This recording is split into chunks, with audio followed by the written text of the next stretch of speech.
आज के इस वीडियो में क्लास 12 के भौतिक विज्ञान में आज हम लोग पढ़ेंगे महत्वपूर्ण जो है सूत्र का निगमन, जो हर साल के बोर्ड के पेपर में पूछा जाता है। तो आप सभी विद्यार्थी इसको जरूर तैयार कर लीजिएगा, क्योंकि यह प्रश्न जो है हर साल के बोर्ड के पेपर में आता है। तो यहाँ पर हेडिंग नोट कर लेंगे, हाइगेंस के द्वितीयक तरंगिकाओं के सिद्धांत के आधार पर तरंगों के परावर्तन की व्याख्या। तो आज जो है परावर्तन की व्याख्या किया जाएगा और अगले भाग के वीडियो में जो है अपवर्तन की व्याख्या किया जाएगा। तो ये दो प्रश्न जो है बहुत ही महत्वपूर्ण माना जाता है। हर साल का पेपर उठा के देख लीजिएगा, यह प्रश्न जो है पूछा गया है। तो सबसे पहले चित्र के बारे में समझेंगे कि चित्र क्या है। जैसे यहाँ पे बना हुआ दर्पण है, नीचे का वाला भाग जो देख रहे हैं इसका नाम क्या है, दर्पण है। अब ये दर्पण पे जब प्रकाश की किरणें आपतित होती हैं और यहाँ टकराती हैं और चिकने तल से सतह पे जब टकराती हैं, तो ये प्रकाश की किरणें जो है पुनः उसी माध्यम में क्या होती हैं, वापस चली जाती हैं। जब प्रकाश की किरणें किसी चिकने तल पर आती हैं और टकराती हैं और टकरा करके पुनः उसी माध्यम में चली जाती हैं, इस घटना को क्या कहा जाता है, प्रकाश का परावर्तन कहा जाता है। यहाँ पर देख सकते हैं दूसरा किरण भी ऐसे आया है और टकरा करके ऐसे निकल गया है।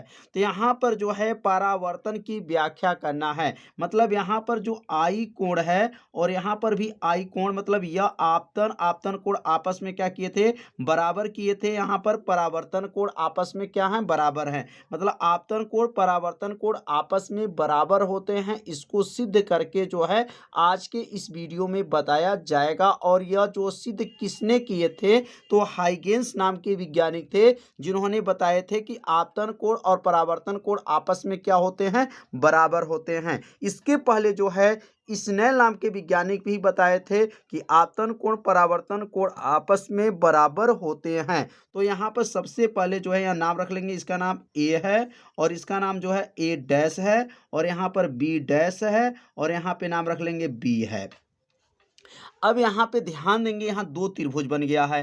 तो यहाँ पहला त्रिभुज का क्या नाम है, तो पहला त्रिभुज का नाम जानेंगे, इसका नाम है ए, इसका नाम क्या है, ए डैश है और बी है। यहाँ पे देखिए ध्यान से, एक त्रिभुज बन गया है और यहाँ पे त्रिभुज बना है, ए है, बी डैश है और ए डैश है। तो यहाँ पर एक त्रिभुज बना है, तो दो त्रिभुज इसमें बने हुए हैं। तो बारी बारी से दोनों त्रिभुज को जो है प्रयोग किया जाएगा और यहाँ पे जो है सर्गवांशम सिद्ध किया जाएगा। सर्गवांशम का नियम यहाँ पे लागू किया जाएगा। जब सर्गवांशम लागू हो जाएगा तब जाकर के कोण आई कोण आर आपस में क्या किया जाएगा, बराबर किया जाएगा। तो यहाँ पे लिख लेंगे, जब प्रकाश की किरणें जब प्रकाश की किरणें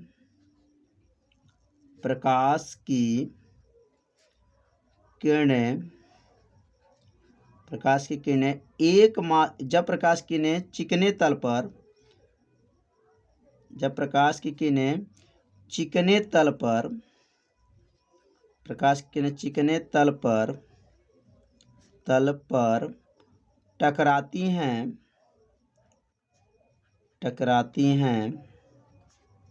टकराती हैं और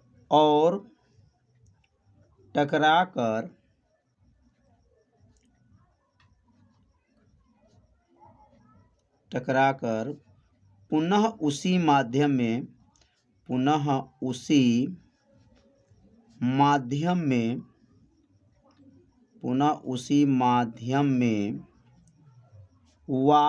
चली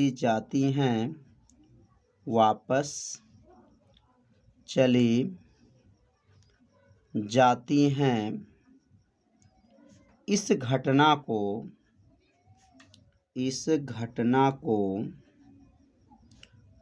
को प्रकाश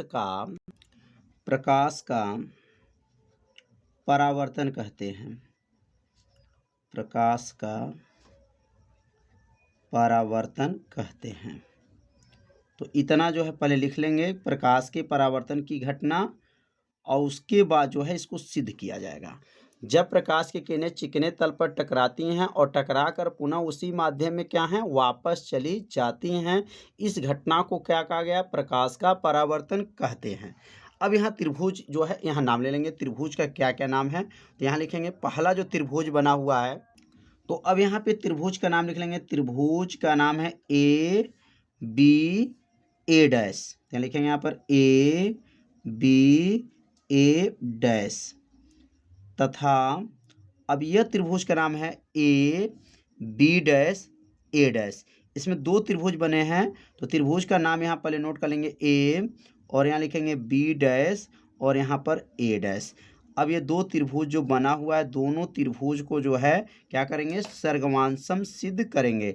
अगर सर्गवांशम सिद्ध हो जाएगा तो यह त्रिभुज और यह त्रिभुज आपस में क्या हो जाएगा, बराबर हो जाएगा। और जब बराबर हो जाएगा तो यह कोण भी आपस में क्या हो जाएंगे, बराबर हो जाएंगे। तो अब यहाँ सर्गवांशम का नियम लागू करेंगे। अगर इस त्रिभुज में देखा जाए, इस त्रिभुज का क्या नाम है, ए है, ए डैश है, बी है। इस त्रिभुज में देख लीजिए, और इस त्रिभुज में देखिए दोनों में क्या मान बराबर हैं, तो दोनों में यहाँ से यहाँ तक दोनों त्रिभुज में है। इसका नाम क्या है, ए डैश जो है यह पहले वाले त्रिभुज में भी है और दूसरे वाले त्रिभुज में यह भुजा है। मतलब दोनों में जो है, यहाँ लिखेंगे ए, और ए डैश इसमें भी है। यहाँ से भी देख सकते हैं, इसमें ए डैश है, इसमें देखिए ए डैश दोनों में है, इसलिए ए डैश यहाँ पर आपस में क्या है, बराबर हैं। मतलब यह ए डैश जो है दोनों त्रिभुज में जो है भुजा में उपस्थित है। और यहाँ लिख सकते हैं क्या है, तो लिख देंगे यहाँ पर उभयनिष्ठ है। उभयनिष्ठ का मतलब कॉमन है,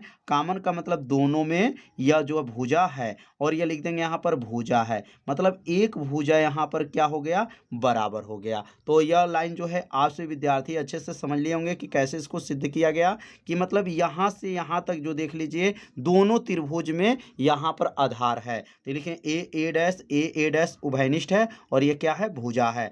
अब यहाँ पे कोण जो देखें, यहाँ पर बी और यहाँ पे कोण बी, यहाँ पर जो है लंब है, मतलब ये 90 अंश का कोण यहाँ बना रहा है, तो इसलिए लिखेंगे यहाँ पर, यहाँ लिखेंगे कोण जो है बी इसमें का और बराबर इसमें का जो है बी डैश हो जा रहा है। दोनों कोण यहाँ पे क्या है, 90 अंश पर हैं। 90 अंश है तो यहाँ लिख लेंगे ये कौन सा हो जाएगा, कोण हो जाएगा। क्या हो जाएगा, कोण। तो भुजा और कोण, मतलब एक भुजा हो गया और एक कोण हो गया। तो यह कोण बी डैश 90 अंश के क्यों बराबर है, क्योंकि जब इस पर यह लंब है, अभिलंब है, और अभिलंब का मतलब होता है 90 अंश का कोण बनता हो। अब यहाँ से देखेंगे ए बी, यह भुजा जो है ए बी है, इसमें क्या हो जाएगा, ए डैश बी डैश हो जाएगा। लिखेंगे इसमें ए बी जो है किसके बराबर है, ए डैश बी डैश के बराबर है। और क्यों है, क्योंकि लंब भुजा है। कौन भुजा है, लंब भुजा है, इसलिए लिखेंगे भुजा हो गया। तो यहाँ पर ध्यान देंगे, इस त्रिभुज को देखेंगे और इस त्रिभुज में देखेंगे, क्या तीन मान में दो भुजा और एक कोण बराबर हुआ कि नहीं हुआ। तो यहाँ पर इसका दो भुजा और इसका दो भुजा आपस में क्या हो गया है, बराबर हो गया है, और एक कोण भी जो है आपस में क्या है, बराबर हैं। तो सर्गवांशम का नियम होता है कि यदि एक त्रिभुज के तीन भुजा, एक त्रिभुज के दो भुजा और एक कोण, दूसरे त्रिभुज के भी दो भुजा और एक कोण आपस में क्या हो जाए, बराबर हो जाता है, तो ये दोनों त्रिभुज क्या हो जाएंगे, सर्गवांशम हो जाएंगे। तो यहाँ लिख देंगे, यदि एक त्रिभुज के दो भुजा, यदि एक त्रिभुज के दो भुजा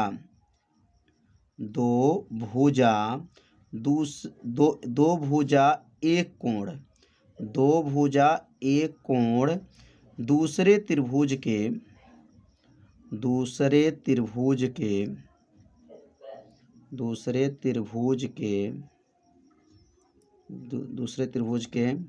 दो भुजा एक कोण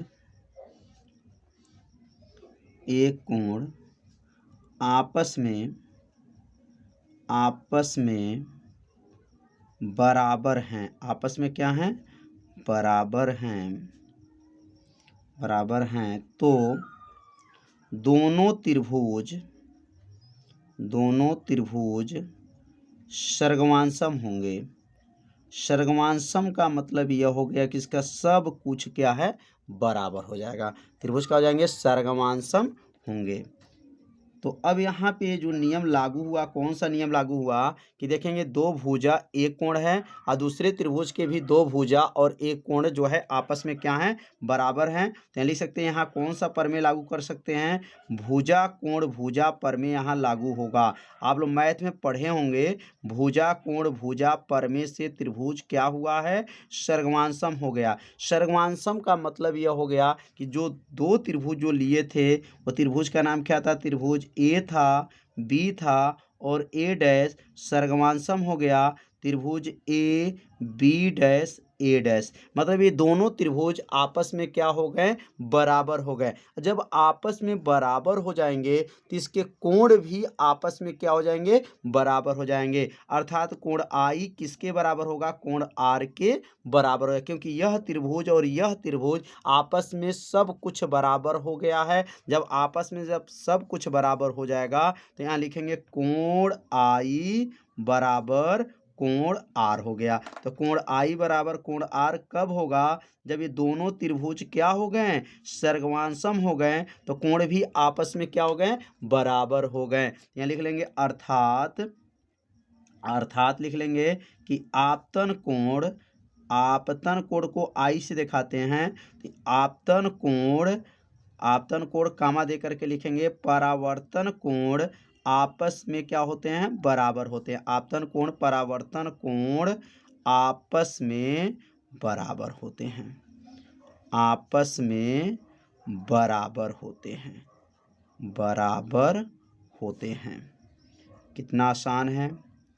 आपतन कोण परावर्तन कोण आपस में क्या होते हैं, बराबर होते हैं। यह बात किसने बताए थे, तो सबसे पहले स्नेल ने बताए थे। और स्नेल के नियम को जो है व्याख्या किसने किए, तो हाइगेंस साहब ने किए। तो बहुत सरल भाषा में यह सूत्र का निगमन कराया गया है। तो आप सभी विद्यार्थी से जरूर अपने कॉपी में नोट कर लीजिएगा और बोर्ड के एग्जाम में इतना ही केवल लिख देंगे तो आपको जो है नंबर पूरा पूरा मिल जाएगा। तो आज का ये वीडियो कैसा लगा, आप सभी विद्यार्थी जरूर कमेंट कीजिएगा, वीडियो को लाइक कर दीजिएगा और चैनल पे यदि आप पहली बार आए होंगे तो चैनल को सब्सक्राइब जरूर कर लीजिएगा। तो अगले भाग में हम लोग जो पढ़ेंगे प्रकाश का अपवर्तन की जो है व्याख्या किया जाएगा। तो अगले वाला भाग का वीडियो आप सभी विद्यार्थी जरूर देखिएगा। तो मिलते हैं अब अगले भाग में, तब तक के लिए सभी विद्यार्थियों को नमस्कार।